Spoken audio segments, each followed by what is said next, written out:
பாசிட்டிவ்னு சொல்றவங்கள மட்டும் நம்பாதீங்க. யூடியூப்ல மோட்டிவேஷன் புக்ல எல்லாமே திங்க் பாசிட்டிவ் அப்படின்னு சொல்லிட்டு சொல்லுவாங்க. ஆனா ஆக்சுவலா உங்க லைஃப டிரைவ் பண்ணி கொண்டு போகிற emotions fear, guilt, anger, regret. பணம் இல்லாம பிசினஸ் ஸ்டார்ட் பண்ண முடியல அப்படின்றப்போ நமக்கு வர கோவம், அம்மா அப்பா கஷ்டப்படுறாங்களே நம்ம எதுவும் பண்ண முடியலே அப்படின்னு சொல்லி நமக்கு வர கில்ட், ரிலேஷன்ஷிப்ல நம்மள காயப்படுத்துறப்போ நமக்கு வர பெயின். இதெல்லாம் பாசிட்டிவ் இல்லைன்னு சொல்லவே முடியாது. இந்த பெயின் தான் நம்மளோட growth அச்சீவ் பண்றதுக்கு நம்மள டிரைவ் பண்ணி கொண்டு போயிட்டு இருக்கு. இந்த எமோஷன்ஸை யாருமே ப்ராசஸ் பண்ண கத்துக்கல. ஆங்கர் எப்படி மேனேஜ் பண்ணணும்னு கத்துக்கல, கில்ட் எப்படி டிரான்ஸ்ஃபார்ம் பண்ணணும்னு கத்துக்கல, ரிக்ரெட்ல இருந்து எப்படி விஸ்டம் எடுத்துக்கணும்னு கத்துக்கல. அதனாலதான் இந்த எனர்ஜியை நம்ம ப்ராப்பரா யூஸ் பண்ணா நம்ம லைஃப்ல growth அச்சீவ் பண்ண முடியும். நம்ம எமோஷன்ஸ்ல எவ்வளவு பெயின் இருக்குன்னு தெரியுமா? இந்த எமோஷன்ஸை ப்ராப்பரா ப்ராசஸ் பண்ணோம் அப்படின்னா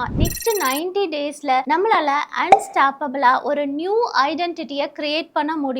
அச்சீவர் ஆகிறதுக்கு அஃபர்மேஷன்ஸும் விஷுவலைசேஷன்ஸும் மட்டுமே போதாது. நம்மளோட எமோஷன்ஸை ப்ராப்பரா எப்படி ப்ராசஸ் பண்ணணும்னு சொல்லி லேர்ன் பண்ணிக்கணும். உங்களோட இன்னர் எனர்ஜியை ஃபியூலா மாத்தி நீங்க growth அச்சீவ் பண்ணணும்னு சொல்லி நினைச்சீங்க அப்படின்னா இப்போ ரெஜிஸ்டர் பண்ணுங்க.